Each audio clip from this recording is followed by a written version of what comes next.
What's up, everyone? Coach Ben for Jiu-Jitsu Mag, Drawing the Line episode for Fight to Win 162, which is happening this Friday in Miami. You can see it on Flow Grappling. You can bet on these fights using BetDSI and also Bet Online. So if you use BetDSI, you can use the code JJM and it'll give you a deposit bonus. Bet Online, just go on there. And also, if you want to bet on the rest of the card, so the fights that aren't covered here in this video we have, then email F2WBet@gmail.com. That's a private bookie run by Seth that he will be able to take bets on, say, the blue, purple, brown belt matches. All right, so these are the main fights, the main card. All right, so this is an all women's event, and these main fights that I'm covering are all going to be no gi. All right, that's kind of where the sport is trending. It's going into the no gi direction. All right, so Annette Stack versus Luanna Auzu gear. This is the I'm not sure if these matches are in order, by the way, so we'll just say that's the main event for now. This is a match between two jiu-jitsu legends, female jiu-jitsu legends that have been around since, I was a fetus in the jiu-jitsu community. I was maybe a blue-white belt when these girls were winning world championships, and they have a lot of accomplishments. Annette is 3-time ADCC champion. She's a 1-time silver medalist. She's 8-time IBJJF world champion, including 1 no-gi championship. Luanna is 1-time ADCC champion. She has a silver and a bronze, and she's 7-time IBJJF champion. She has a no-gi title as well. I can't say I'm super familiar with either of their games. They're not exactly the most active competitors nowadays, but their time, in their time, they were the best of the best. So judging, just on a little bit of tape and mostly from competition results and what I know, I do favor Annette here. She is, I believe, the bigger competitor. She also has more titles in no-gi competition. I know she's active. She's been active. I've attended her seminars before. She's her and her husband, Andre, I believe, the gal, I forgot his full name.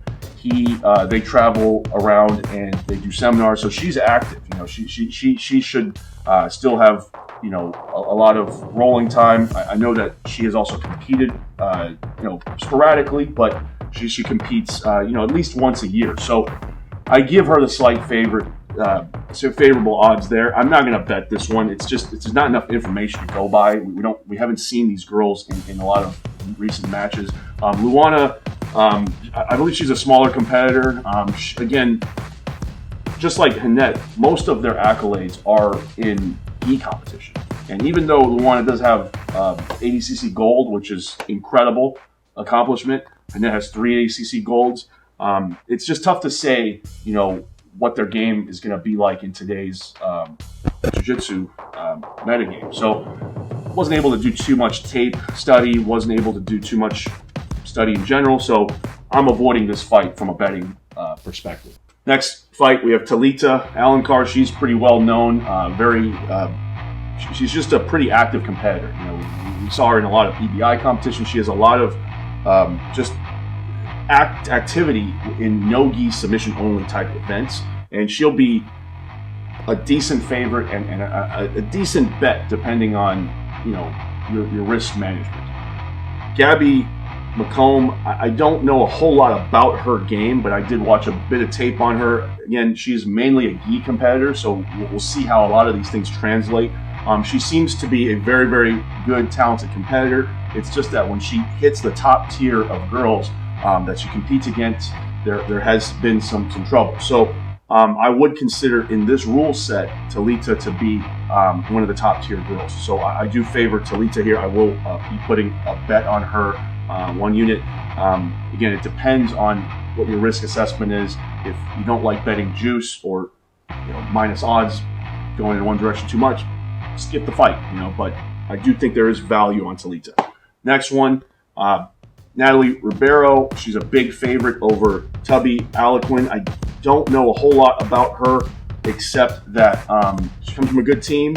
She has had good results in Fight to Win, and she does seem to also have the same issue where when she comes up against the top tier competition, there have been some issues. So Natalie is the rightful, big favorite here. She's a beast. I mean, there have been some matches I've seen with her.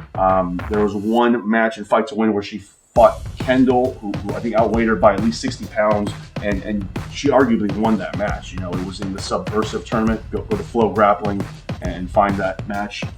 Natalie taking on Kendall, and I mean, she just has amazing jiu-jitsu. And in this rule set, you have to be aggressive to win, and I think this rule set, Fight to Win rule set, is perfect for her. I think she gets the job done. Not betting the fight just because there's too much juice. It's minus 400, and there's just you never know, right? When you're betting somebody that's minus 400, a lot of things can happen. We had a minus 400 lose a couple weeks ago. And yeah, that was a Jim Eilers, actually. Jim Eilers lost a couple weeks ago, minus 400, and the private bookie, got destroyed. So, meaning that there were more people betting on the underdog. So, what I'm trying to say is that favorites do lose, and they lose all the time. So, when you're putting your money at risk at minus 400, you're only getting 1 to 4. It's not really worth it to me. I'm not betting it. Next one, Annette Carolina taking on Rafaela Gettys. She is Annette Carolina is Rodolfo Vieira's sister, and in her own right, she's very, very good competitor. Probably one of the best competitors of her generation as well. She is a small favorite here to Rafaela, mainly because she's the more proven competitor. Do I think she's going to win? I would say it's closer to a 50-50 for now, but because of what she's done, I have to say that she's a slight favorite here. Rafaela is one of only 2 girls that's beaten Elizabeth Clay recently. The other one was Gabby Garcia. So she's pretty good. Just not getting submitted by Elizabeth is a big deal, and she won pretty handily, unanimous decision. So Rafaela, I think she will have the size advantage. She's big. She's going to have a pretty big size advantage. I am probably going to bet Rafaela here 1 unit, maybe even 2, because of 1, the size difference. She's a much bigger girl. She's training under Andre Galvao, who will probably be there to coach her. I'm fairly certain Andre will be there. He's been at every tournament, so she'll have her head coach. She'll have the size advantage. She seems to be very, very good no-gi, and I think the Auzu team is one of the best teams in the world. So I think she is very live to win this. So I will be betting her, but at the same time, there's a risk. Annette Carolina is one of the best competitors of her generation. Rodolfo's sister, and very, very good no-gi, also ADCC champion. So, there's a risk. Next match, Erin Harp taking on Maggie Grindotti. I don't know a whole lot about Erin Harp. She is a MMA fighter, undefeated MMA fighter, but I do know that the betting community is pretty big on her. As in, I have a lot of people that say, they're planning on betting Erin because maybe they know her, they know her game, whatever it is. I have my reservations on it, but I'll get to that in a second. Maggie Grindotti is the favorite in this match. She is Cyborg's girlfriend, fiance, wife, probably at this point, probably fiance, and she's very good as well. A newer black belt. I believe she's 4-1 in Fight to Win, so that says something. This is in her home region, hometown, Miami. So I have to say, Maggie, being the pure grappler, she has to be the favorite here. But I just don't know enough about Erin to really make too much of an informed decision. There's not a lot of footage of her grappling, but at underdog odds of that, I do think that this is going to be a competitive match between 2 physically strong girls. Erin, being the MMA fighter, she's going to be physically strong, and if she can overpower Maggie in any of the exchanges, I mean, she could easily win a decision here. I don't see a submission, but I am going to lay about half a unit on Erin. So that's so far we've got 1 unit, 1 to 2, and then half a unit on Aaron Harp for my bets. And what a unit is, for those of you guys that don't know, it's just is 1% of your bankroll. So if you have $100 to bet, a unit is $1. If you have 1,000, a unit is $10. You know, so it's just 1% of your existing bankroll. Okay. All right. Last match. This one is, these are all black belts, right? So this match I included in the lines for this week for 2 reasons. One, Mara Romero Barella is a former UFC fighter. This is purple belt, by the way. The last match is purple belt.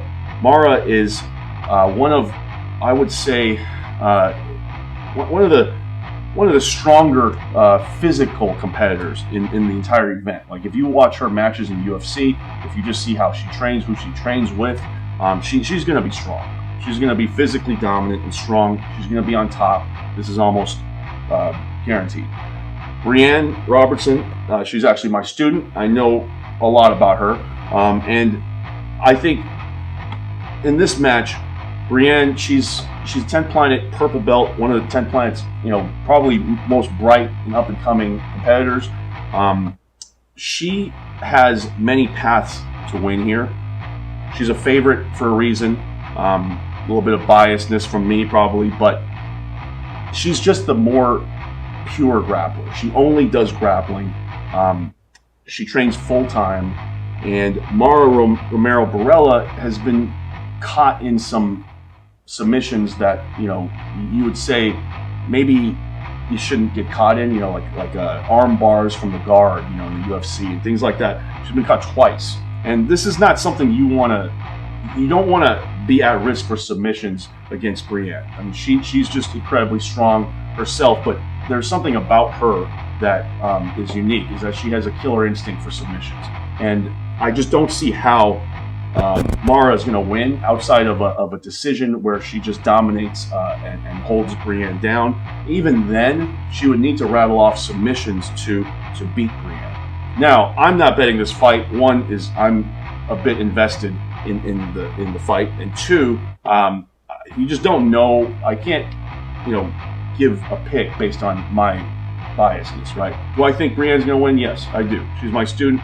She's winning, but I can't tell people to bet on her based on that, okay? I don't know much about Mara Romero Barella's grappling game other than, you know, she has shown very, very strong top dominance. She's open to submissions. So that alone is, I would not bet Mara just based on the fact that she's had some submission losses and she's going against a submission-only fighter in Brianne. So I'll just say that. All right? That does it, wraps it up for this event. All women's event should be exciting. If you are going to be in Miami, I'll be there, so find me. And yeah, I'll see you guys so after this week, I think we have a short break, and then Fight to Win starts again in Dallas, February 13th. All right? Again, bet DSI, use code JJM. Please like the video, follow, subscribe, you know, all that stuff. Follow me at Coach BZ on Instagram. I also have a YouTube channel, but it's more just exercises and things like that. For betting content, you can also follow F2W Bet on Instagram. And if you want to bet on the entire card, you can email f2wbet@gmail.com.